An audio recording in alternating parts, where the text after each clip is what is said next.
Iran में Khamenei सरकार के खिलाफ चल रहे प्रदर्शनों के बीच में एक बहुत बड़ी खबर सामने आ रही है। वो ये कि ईरान के सुरक्षा प्रमुख अली लारिजानी का सख्त बयान सामने आया। उन्होंने कहा कि हम जंग के बीच में हैं।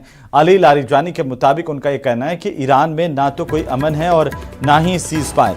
हालात पूरी तरह से युद्ध जैसे हैं। और इसके साथ ही ईरान के सुरक्षा प्रमुख ने प्रदर्शनकारियों को दहशतगर्द बताया। यह आरोप भी लगाया कि इस बगावत के पीछे इजराइल का हाथ है।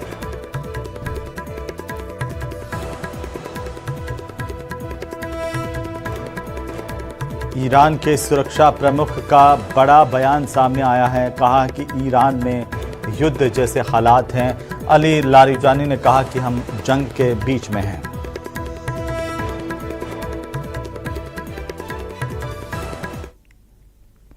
उधर ईरान में करीब 100 से ज्यादा शहरों में प्रदर्शन अब हिंसक हो चले हैं और तेहरान से लेकर के कारज तक आगजनी की जा रही है। हालात यहां तक बिगड़ गए हैं कि सरकारी इमारतों में आगजनी हो रही है, मस्जिदों में आग लगा दी जा रही है और पुलिस से हाथापाई की जा रही है। तेहरान के सादत आबाद इलाके की मस्जिद के पास में आगजनी हुई। नारेबाजी की तस्वीर भी सामने आई है। प्रदर्शनकारी खामेनेई सरकार के खिलाफ नारे लगाते दिखे हैं। 28 दिसंबर से शुरू हुए इन प्रदर्शनों में अब तक कम से कम 62 लोगों की जान गई है, मौत हुई है और 2300 से ज्यादा लोगों की गिरफ्तारी हुई है। अलग अलग तस्वीरों के जरिए जरा समझिए कि कैसे देखिए खामेनेई सरकार के खिलाफ प्रदर्शन का दौर। तेहरान में तबाही की तस्वीरें सामने आई हैं। तो खास रिपोर्ट देखिए।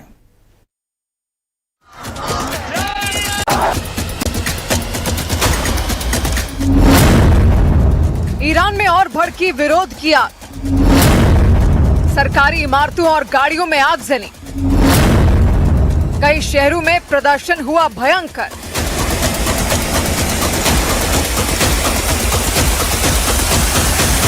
मस्जिद खुदा रो सुजूंदन।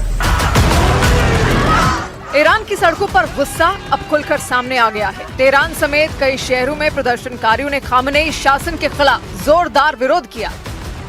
तेहरान से आई इन तस्वीरों को देखिए। लोगों का गुस्सा थमने का नाम नहीं ले रहा।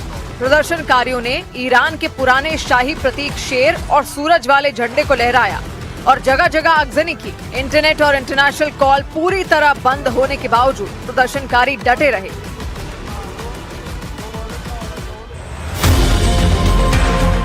तेहरान के सादत आबाद इलाके में अल रसूल मस्जिद के पास आग की लपटें उठती दिखी। प्रदर्शनकारियों की इस आगजनी में धुएं के गुबार उठते दिखे। पूरे ईरान में खामेनेई सरकार के खिलाफ विरोध प्रदर्शन इस कदर हो गया है कि अब उधर तेहरान के अलावा अमोल शहर में भी प्रदर्शन के दौरान आगजनी हुई। जानकारी के मुताबिक अमोल शहर में कुछ इमारतों को आग के हवाले कर दिया गया। खामेनेई सरकार को हटाने के लिए जनता सड़कों पर उतरी है। इसीलिए प्रदर्शनकारियों के निशाने पर सरकारी इमारतें और सरकारी गाड़ियां हैं। ईरान में खामेनेई सरकार के खिलाफ हो रहे इस प्रदर्शन की आग में वहां की निर्वासित युवराज रजा पहलवी ने घी डालने का काम किया है। उन्होंने ईरान में संगठित विरोध तेज करने और कारोबार को ठप्प करने की अपील की है। इसके साथ ही रजा पहलवी ने अहम सेक्टरों में राष्ट्रीय हड़ताल शुरू करने को कहा है। इस अपील के बाद प्रदर्शनकारियों ने तेहरान को मलबे में तब्दील कर दिया। सामने आए वीडियो में वहां जली हुई बसें दिखाई दे रही। कई सरकारी इमारतों को आग के हवाले कर दिया गया। कई जगह आगजनी की गई तो वहीं तेहरान की सड़कों पर मलबा फैला दिखाई दिया। हालात ऐसे हैं कि सुरक्षा बलों के कड़े एक्शन और इंटरनेट बंद करने के बावजूद लोग सड़कों पर डटे दिखाई दिए।